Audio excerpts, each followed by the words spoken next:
I'm Valerie Wilson. I'm Curator of Textiles at the Ulster Folk and Transport Museum, part of National Museums Northern Ireland. As a curator, I have responsibility for a fairly large collection of textiles, almost 19,000 specimens to date, and that textile collection includes costume and accessories, lace, linen, patchwork and embroidery in all its forms. In terms of costume, the collection includes some very fine examples of 19th century and early 20th century wedding dress. We've also got a very strong collection of everyday costume relating to the examples of road and rail transport in our transport collection. We have a very fine collection of embroidered christening robes, and as you might expect, we have collections relating to the very important shirt making and linen industries of Northern Ireland. In terms of the collection of Irish lace, we can represent all of the known techniques from Irish crochet lace, Carrick-Macross lace, Limerick lace and all of the various bobbin laces. Here at the museum we can also represent linen literally from flax to fabric, and we can also give an insight into the lives of those who worked in what was a very important part of the social and economic history of Ulster. The collections at the museum include the Living Linen Archive. This is a signed archive of over 360 oral interviews with those who have worked in various aspects of the linen industry in Ireland during the 20th century. Needlework education in Ireland included a very thorough training in all of the needlework techniques associated with lace making, knitting, crochet, dressmaking and patchwork.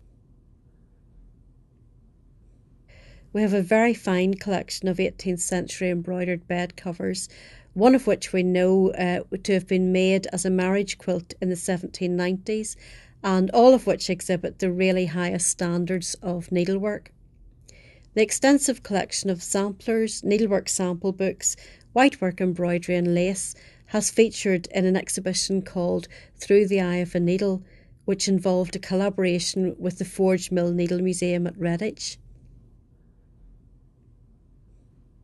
The museum also holds regular classes and courses in needlework techniques, and those rely very much on the textiles collection for reference examples. I have had for quite a long time now a particular research interest in patchwork and quilting. And one of the highlights of the quilt collection at the museum would be the work of the Belfast maker Elizabeth McGill.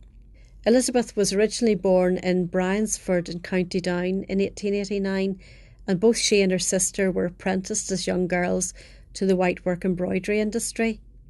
In her later life, Elizabeth McGill undertook dressmaking and quilt making with a very inventive use of both fabrics and colour in her work.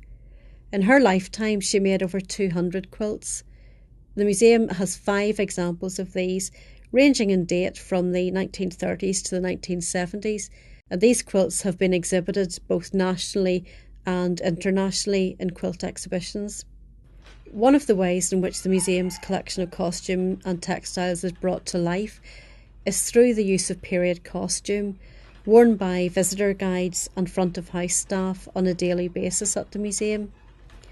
All of these costumes and accessories are based on originals in the museum's collection, including a fabric sample book from 1906, shawls, hats, shirts and blouses.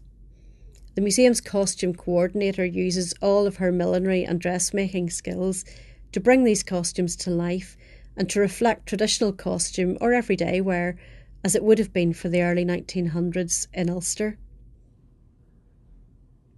Our folklife galleries provide us with an opportunity to show costume and textiles in a gallery setting, and their previous exhibitions have included costume, particularly that for wedding dress, and also utility quilts and the shirt making industry in Northern Ireland. The work of the museum is constantly ongoing, and as a curator I am contacted on a regular basis by people who want to have their work either recorded or who wish to make donations to the collection. One of the most recent additions to the textiles collection was the contents of a small draper's shop from the High Street in Bangor in County Down, just a few miles away from the museum. This was McVeigh's drapery shop. It had been in business for almost 50 years, for the last half of the 20th century in effect. One of the most enjoyable projects I've ever worked on in my time at the museum has been that of Sloane's Draper's Shop. This shop was originally opened in 1887 in Kilkeel in County Down by Robert John Sloane. The museum acquired the contents of the shop, which included costume, haberdashery, shop invoices and receipts, in 1982 when the shop closed after almost 100 years continuously in business. The shop and its interior was recreated then in the museum and reopened in 2007 as part of a complex of buildings that explores commercial life in Edwardian times in Ulster. Today, on a visit to the museum, you can see a weaver at work on a traditional tweed loom, making cloth for the shop and cloth to be made up into waistcoats and caps. Sloane's shop and McVeigh's drapery shop taken together give us a really good insight into drapery retailing at either end of the 20th century. I hope that this brief glimpse behind the scenes has given you a bit of an insight into the Textiles collection and that it will encourage you to come and visit the Ulster Folk and Transport Museum.